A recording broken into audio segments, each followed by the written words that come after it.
May 2017. What would become one of the most devastating cyber attacks in history was rapidly spreading across the globe. The malware, known as WannaCry, moved from computer to computer, infecting vulnerable systems at an unprecedented rate. Once inside a machine, it encrypted the victim's files, making documents, photos, and databases completely inaccessible. A ransom note then appeared, demanding $300 in Bitcoin in exchange for restoring access. In a matter of hours, organizations around the world were thrown into chaos. Hospitals, businesses, transportation networks, and government agencies were affected. The total damage caused by WannaCry is estimated to be between 3 and 6 billion euros, and many experts believe the outbreak could have become far worse if it hadn't been stopped when it was. But then something unexpected happened. In a small town in England, a 22-year-old cybersecurity researcher was examining the malware from his bedroom. He wasn't a celebrity, a government agent, or the head of a security company. To most people, he was completely unknown. Yet within hours, his actions would help stop one of the most dangerous cyber attacks in history. This is the story of Marcus Hutchins. In the spring of 2017, Marcus Hutchins was 22 years old. He still lived with his parents in the small town of Ilfracombe, England. At the time, he worked for Cryptoslogic, a cybersecurity company where he specialized in researching botnets. For those unfamiliar with the term, a botnet is essentially a network of compromised computers controlled by a hacker. These networks can be used for a variety of malicious purposes, from launching attacks on servers to sending massive amounts of spam. Hutchins had earned a reputation for analyzing botnets and the malware that powered them. Some even considered him one of the most skilled botnet researchers in the world at the time. He also ran a relatively successful blog where he regularly shared his research and findings.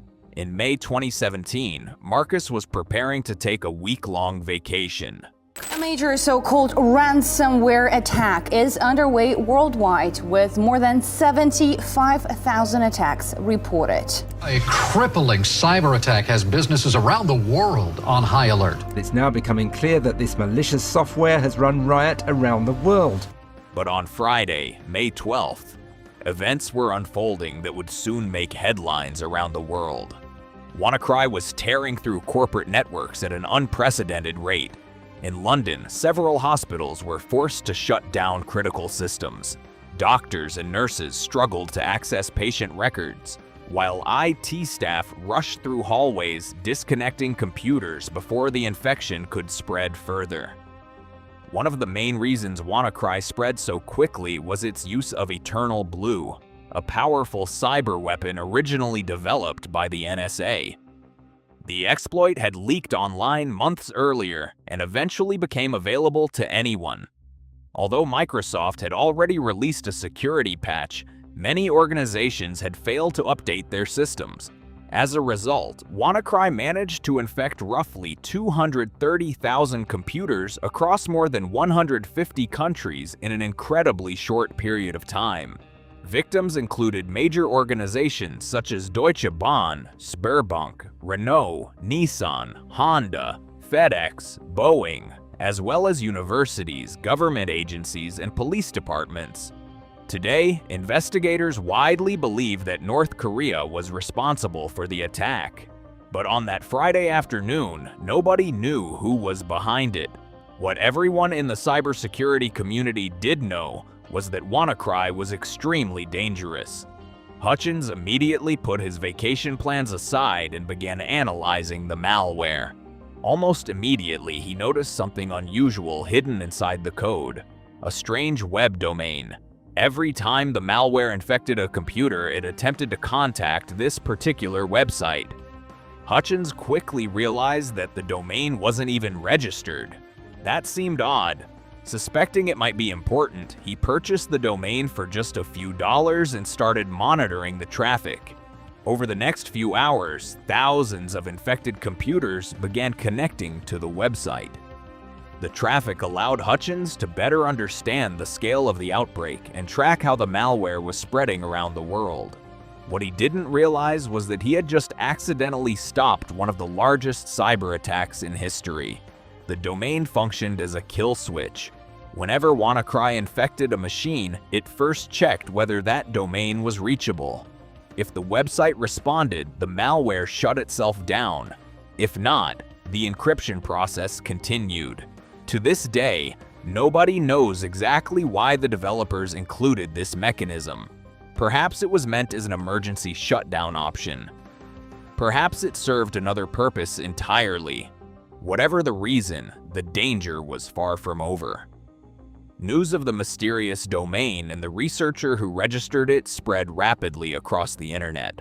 Over the following days, Hutchins and his colleagues at Cryptos Logic fought to keep the domain online as hundreds of thousands of infected machines continued attempting to connect to it. Then another problem emerged. The domain became the target of a massive DDoS attack generated by the infamous Mirai botnet. For days, enormous volumes of traffic were directed at the site in an attempt to knock it offline. The motive behind the attack remains unclear. Fortunately, Hutchins and his team received support from Amazon Web Services and Cloudflare, allowing them to absorb and redirect the traffic. After several intense days, the domain remained online, and WannaCry was effectively stopped. Almost overnight, Marcus Hutchins became a hero within the cybersecurity community, but his story was far from over. Several months later, he traveled to Las Vegas to attend DEF Con, one of the world's largest hacking conferences. After spending the week celebrating with friends, he arrived at the airport to fly home. Instead, FBI agents were waiting for him. At first glance, it seemed possible that the arrest was connected to WannaCry. It wasn't. Marcus Hutchins had a complicated past. Since childhood, he had been fascinated by computers and hacking.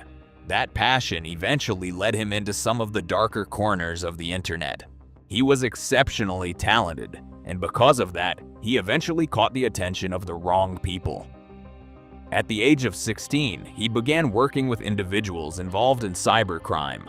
By the time he was 19, Marcus Hutchins had contributed significant code to the banking malware known as Kronos.